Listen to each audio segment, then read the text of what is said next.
महाकुंभ आस्था और श्रद्धा का सबसे बड़ा मेला। हर बार यहाँ लाखों लोग पुण्य कमाने आते हैं, लेकिन कुछ लोग कभी लौट कर नहीं जा पाते। आज की कहानी सत्यम की है, जो पहली बार महाकुंभ में आया था, लेकिन उसने जो देखा उसे वह कभी भूल नहीं पाया। सत्यम अपने 3 दोस्तों के साथ महाकुंभ में आया था, जिनका नाम रोहित, कुणाल और पीयूष था। सभी अपने अपने मोबाइल से वीडियोस बना रहे थे और माहौल बहुत ही खुशनुमा था। सत्यम, यार ये महाकुंभ का नजारा तो देखो, कितनी रौनक, कितनी भीड़ और कितना भव्य माहौल है। पीयूष ने मजाक में बोला।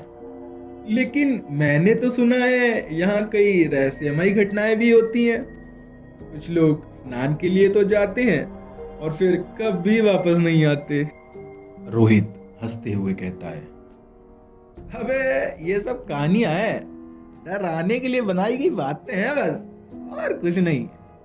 दूर बैठा एक बूढ़ा साधु अचानक सत्यम को घूरने लगता है। बूढ़ा साधु सत्यम के पास आता है और कहता है, बेटा, रात को गंगा स्नान मत करना। जो इस समय जाते हैं वे कभी लौटते नहीं। सभी दोस्त साधु की बात सुनकर हंसते हैं और आगे बढ़ जाते हैं, लेकिन सत्यम के मन में कहीं ना कहीं एक अजीब सा डर बैठ जाता है। रात के 2 बज रहे थे। चारों दोस्त गंगा किनारे पहुंचते हैं। वहां का माहौल पूरी तरह शांत था। हवा में अजीब सी ठंडक थी और हल्का कोहरा सा फैला हुआ था। चारों दोस्त पानी में उतरते हैं।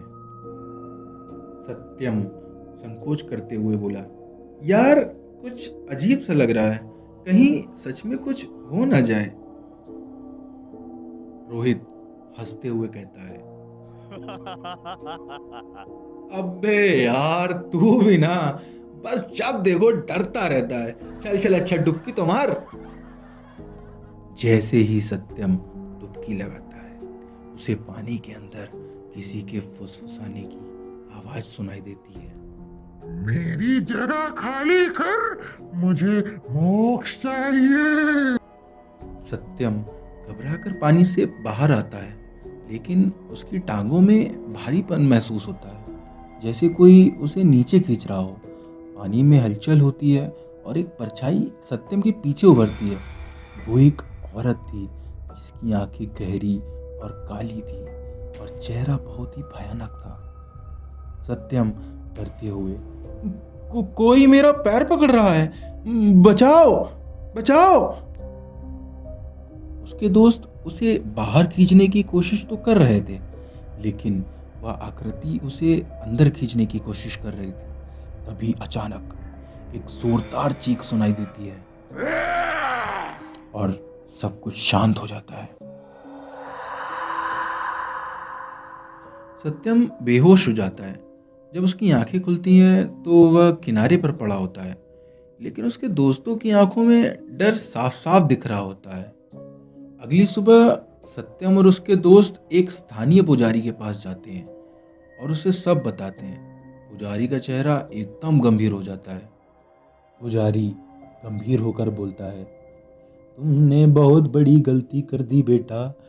यह गंगा केवल जल नहीं है, यह आत्माओं का द्वार भी है। हर महाकुंभ में यहाँ कई लोग डूबकर मरते हैं, लेकिन कुछ आत्माएं मुक्ति नहीं पाती। वे नए शरीर की तलाश में रहती हैं। सत्यम के चेहरे पर पसीना आ जाता है। उसे याद आता है कि पानी के अंदर जो परछाई थी वो एक औरत की थी। क्या वह आत्मा अभी भी वहीं पर है? क्या वह सत्यम को लेने आई थी? सत्यम तो बच गया, लेकिन वह डर उसे कभी भूल नहीं सका। अब सवाल यह है कि क्या आप इस कहानी पर यकीन करते हैं? क्या महाकुंभ में सच में कुछ अनदेखी शक्तियां होती हैं, या ये सिर्फ एक मन का भ्रम था? आपका क्या मानना है? कमेंट में जरूर बताएं। और अगर ये कहानी आपको पसंद आई हो तो अपने दोस्तों के साथ शेयर करें। मैं सत्यम गौड़ फिर मिलूँगा अपनी अगली वीडियो के साथ। तब तक के लिए बाय बाय।